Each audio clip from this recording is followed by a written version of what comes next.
জীবনে আমরা যাকে সব থেকে বেশি ভালোবাসি, আমরা তার থেকে অবহেলিত হতেও ভালোবাসি। এবং একটা সময় এমন আসে যখন ভালোবাসাটা আর থাকে না, শুধু অবহেলাগুলো থাকে, অপমানগুলো থাকে।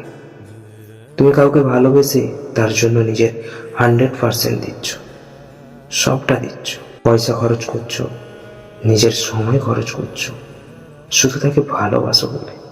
উল্টো দিক থেকে পাচ্ছ অবহেলা আর অপমান, তাও ভালোবেসে যাচ্ছ প্রতিদিন, এই ভেবে যে কাল হয়তো আমার সব ঠিক হয়ে যাবে।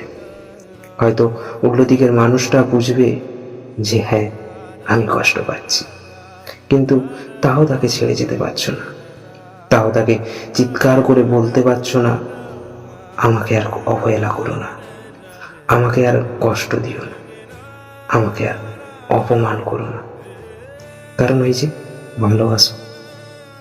তো বলি কি বন্ধু, কারো জীবনে থাকতে হলে তারার মতো থেকো না। কারণ ওই এক আকাশ তারাদের ভিড়ে থাকাটা বড়ই অসম্মানের। কারো জীবনে থাকতে হলে চাঁদের মতো থেকো, যাতে তুমি না থাকলে তার পুরো আকাশটাই অন্ধকার হয়ে যায়।